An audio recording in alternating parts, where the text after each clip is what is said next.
If someone tried to force you to confess to something you didn't do you think you could resist? Now let's raise the stakes a little bit. What if your life was on the line for that confession? How much punishment do you think you could endure before you cracked and told them anything they want to hear? This is the horrifying story of Leendert Hasenbosch and Ascension Island, and as always, viewer discretion is strongly advised.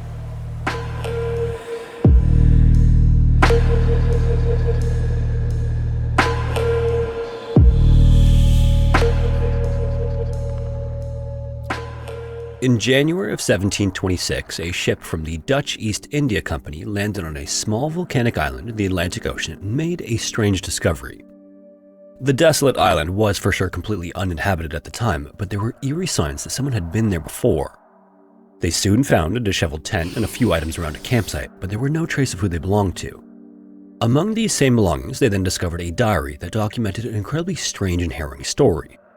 This included crime on the high seas and survival by some nameless castaway author. Entries included a desperate search for drinking water and the drinking of turtle blood and urine.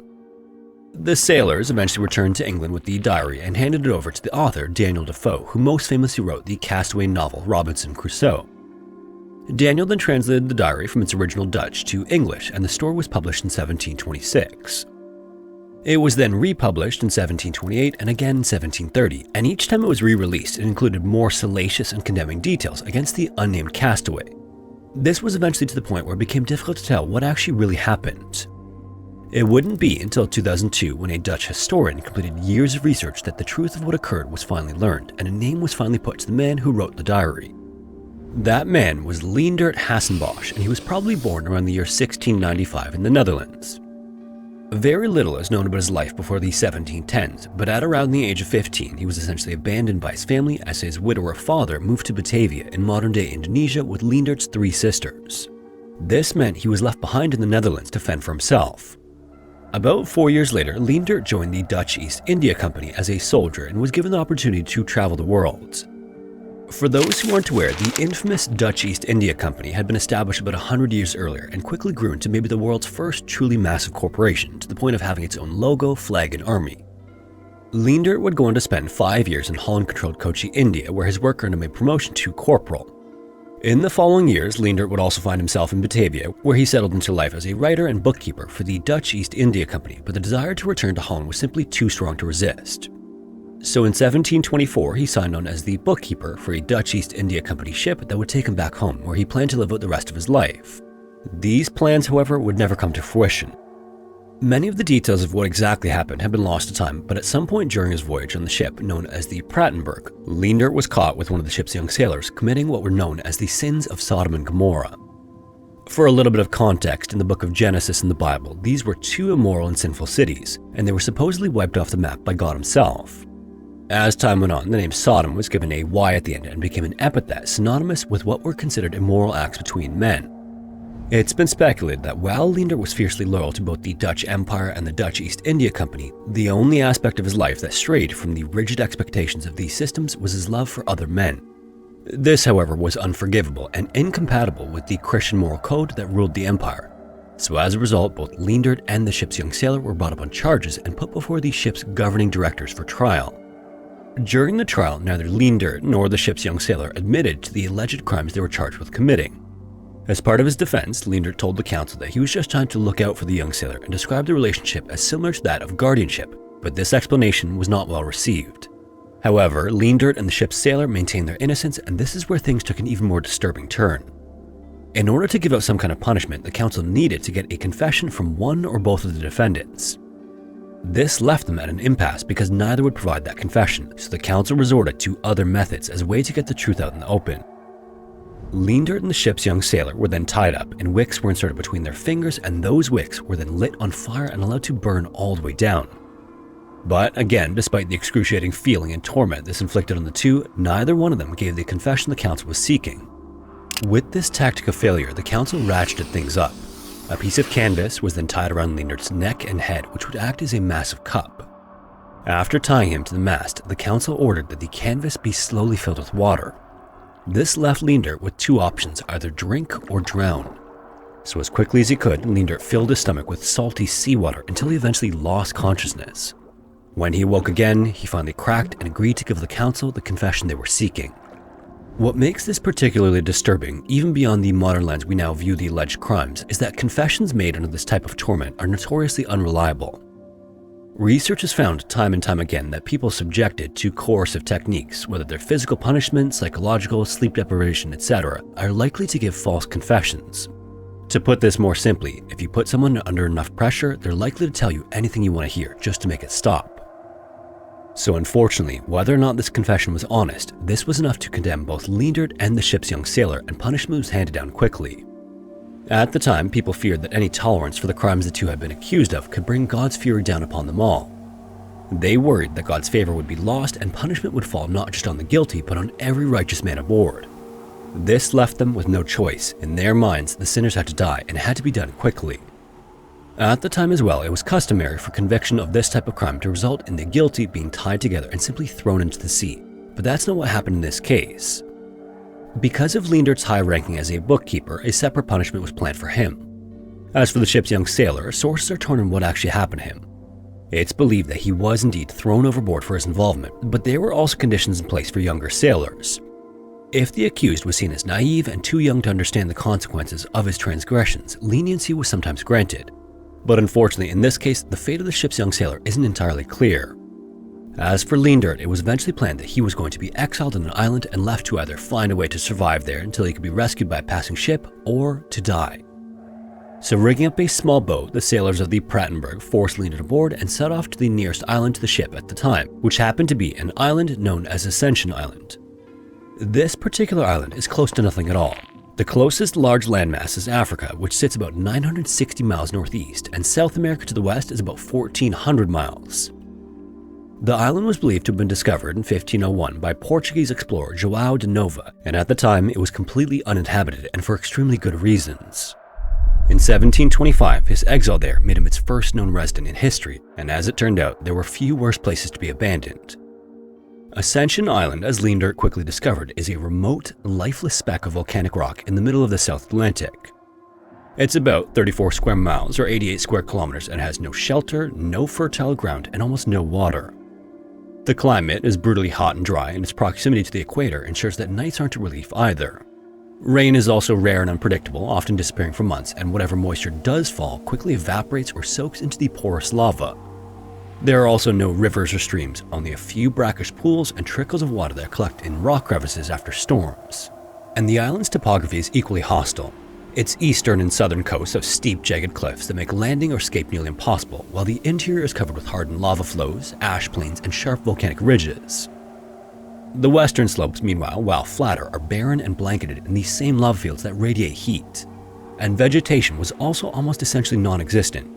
There were just a few wiry grasses, ferns, and scattered thorny shrubs, which didn't really offer any shade or wood for fuel. And as for food, the island was almost as limited. Native animals were limited to seabirds and the occasional turtle coming ashore to lay eggs. The surrounding waters were filled with fish, but reaching them meant either having something to cast out or swim in, which was even more difficult in these sharp, rocky waters. On May 5th, Leendert's punishment was carried out. He was escorted by some of the Prattenberg sailors and simply left there. In maybe the only show of mercy he would get, the captain gave him some supplies that could prolong his survival, including some food, a barrel of water, a tent, clothing, and fire-starting materials. He was even given a musket, although he was given no bullets or gunpowder. The captain then told him that this time of the year was good for spotting passing ships, and if Leendert could flag one down to pick him up, he could be saved. Maybe most importantly though, some of the crew informed him of two supposed freshwater sources on the island. No one could tell him exactly how to find them, but this at least gave him some optimism as he began to serve out his sentence.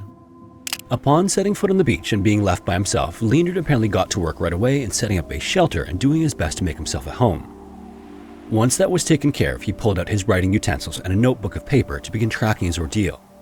His first week on the island was all about getting accustomed to his new surroundings, and much more importantly, locating at least one of the two sources of freshwater on the island. If he couldn't find those, he was as good as dead, so on May 6th he began his exploration by climbing to the top of a set of hills. This gave him a vantage point to see all of what the island might have to offer. What his eyes were met with, though, caused his heart to sink because there was really nothing to see. There was very little vegetation all around him, and what was growing couldn't be eaten. There were also no signs of those all-important freshwater sources either. So dejected, he returned to his shelter, praying that God would bring about some kind of accident that would cost him his life. But it was on this same walk that he would discover something to instead prolong it. Ascension Island, as luck would have it, was actually home to several food sources. Leendert came upon a type of seabird called a booby, and catching them was apparently as simple as just walking up to them. He actually managed to kill 3 of them on that walk back to his tent, and throughout his ordeal, he would make the birds a vital source of food for their meat and eggs. Leendert also quickly found that turtles would come ashore to lay their eggs, which furthered his ability to stay fueled and fed.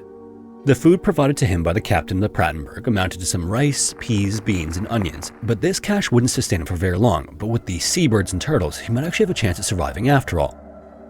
Using salt from the ocean, he found a way to preserve the bird meat, and several days after being dropped off, he attempted to start a garden with the vegetables he had available to him, but unfortunately he found no success. Very little of it grew, and what did sprout from the ground was eaten by the island's few animals or spoiled by bugs. As important as it was to have these sources of food, however, it was crucial that he locate a sustainable source of water. The cask that he was provided with by the ship could last him up to a month, so it was extremely heavy and he wasn't able to transport it to his eventual campsite. So in order to actually get water, he'd have to walk from his camp to the cask each time, which almost defeated the purpose in such a hot, dry climate.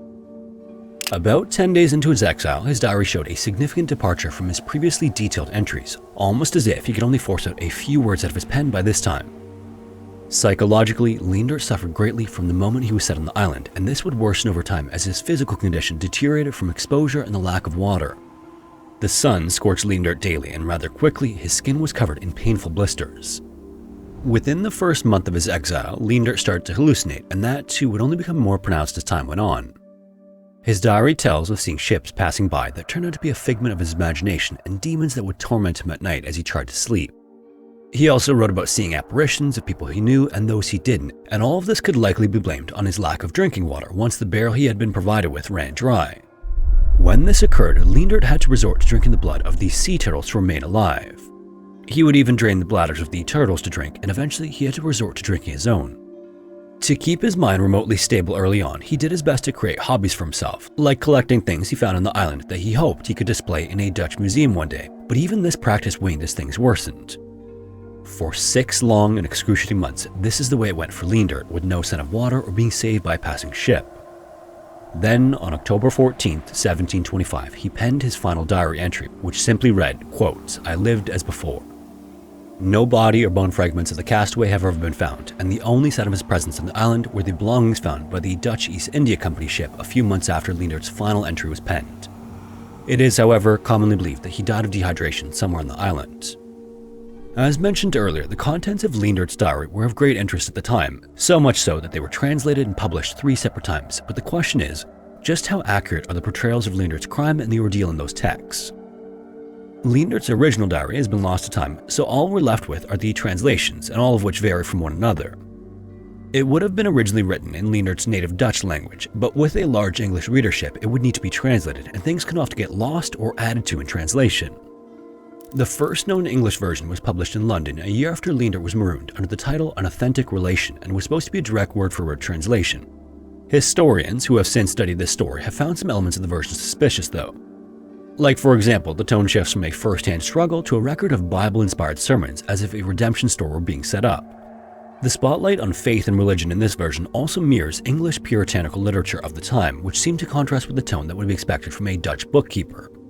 In 1728, the diary was published again under a number of different titles, each with its own twists and turns added to the story. Some added letters to and from God, while others claimed that Leendert had gone mad and believed angels were visiting him. To historians, the purpose of these later publications was less about the historical record and more about providing the reader with moral entertainment.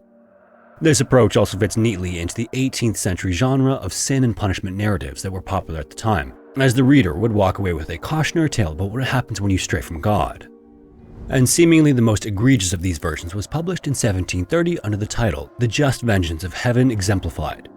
This was one of the most prominent reprints and rewrites of the diary. By this point, the story was already widely circulating among English readers, and the publisher saw an opportunity to milk the story for more. As uncertain as the 1726 and 1728 versions already were, the 1730 version took even heavier liberties with Leendert's diary. It's essentially a rewritten and moralized version that amplified the divine punishment theme and erased any potential empathy the reader might feel toward Leendert. Entire sections were added in which Leendert feels extreme guilt for his acts, prays for forgiveness, and even warns the reader not to follow his path.